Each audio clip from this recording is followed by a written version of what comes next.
Bonjour à tous, aujourd'hui je vous présente comment faire une proposition sur Dolibar. Donc on va se rendre tout d'abord sur l'onglet tiers et aller sélectionner un client à qui on souhaite envoyer une proposition. Donc je me trouve d'abord sur la fiche de mon client avec toutes les informations principales liées à ce client, les contacts liés également et les projets relatifs à ce client. Je vais aller cliquer sur l'onglet client. Ici, je retrouve donc toujours les informations principales et également un résumé des dernières actions réalisées avec lui.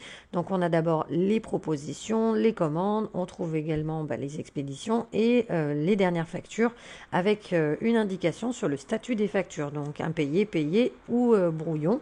Alors, surtout pour les factures impayées, ça permet de le relancer et d'avoir en un coup d'œil l'information pour lui en faire part. Pour réaliser la proposition, on va donc cliquer sur le bouton Créer proposition. On a un premier écran où on peut modifier les paramètres, par exemple pour les règlements, etc. Et on va cliquer directement sur Créer un brouillon pour accéder à notre brouillon de proposition. Je retrouve toujours les informations que je peux modifier ici. Et là au bas, je vais pouvoir ajouter les lignes à mon devis. Donc je vais pouvoir taper par exemple vaccin, ce qui va me permettre de rechercher dans mon catalogue les produits existants relatifs au vaccin. Donc je vais en sélectionner un, modifier par exemple la quantité et je l'ajoute.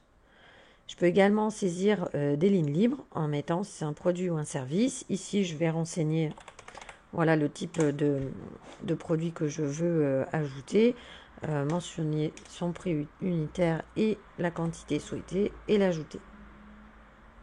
Voilà.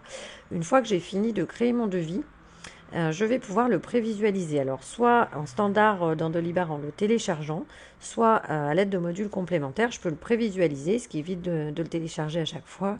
Et je peux regarder voilà, rapidement si tout est OK. Et si tout va, je vais pouvoir l'adresser à mon client. Donc, je le valide. C'est-à-dire que je passe de l'état brouillon à l'état validé.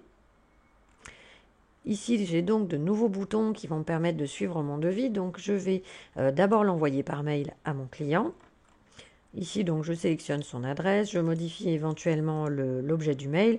Je vois que mon devis a été lié. Je peux rajouter aussi un fichier à mon envoi. Et ici, je vais pouvoir alors soit utiliser le texte prédéfini, soit le modifier et l'adresser à mon client, voilà, en cliquant sur envoyer par mail. Alors ici, on ne va pas le faire vu qu'on est en démo. Une fois que mon devis est envoyé, je vais retrouver l'information ici au bas. Tout comme j'ai proposition validée le 6 mai, j'aurai proposition envoyée le 6 mai. Donc ça me permet d'avoir aussi, depuis ma fiche proposition, d'avoir le suivi de ce qui a été fait sur cette proposition. Et de la même manière, sur ma fiche client et dans l'onglet agenda, je vais retrouver tous les événements, donc, dont mon envoi de proposition et ce qui va me permettre de faire aussi ma relance derrière, puisque j'aurai ma relance qui va se créer automatiquement. Ce devis se dénoue, j'espère positivement, donc il va falloir du coup le clôturer, et ici on va renseigner donc devis signé ou non signé. Donc là on va mettre signé, on peut renseigner un texte pour savoir pourquoi ou mettre des informations complémentaires, et on valide. Ici, j'ai de nouveaux boutons qui apparaissent suite à la validation et à la signature de ce devis.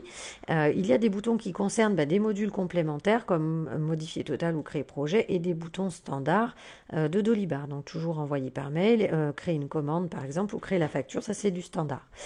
Voilà, ça permet depuis ma fiche client de faire le lien avec le déroulé, donc les factures et les commandes. Voilà, ça fera l'objet d'ailleurs d'une autre démo pour vous présenter la suite des événements sur Dolibar. Mais donc au niveau de la proposition, voilà, vous savez comment la réaliser simplement sur Dolibar. Je vous remercie d'avoir suivi ce tutoriel, et donc vous pouvez retrouver le lien pour faire la démo sur notre site. Le lien donc c'est dolibar.atm-consulting.fr. Je vous remercie d'avoir suivi ce tutoriel et je vous dis à bientôt pour d'autres vidéos de Dolibar.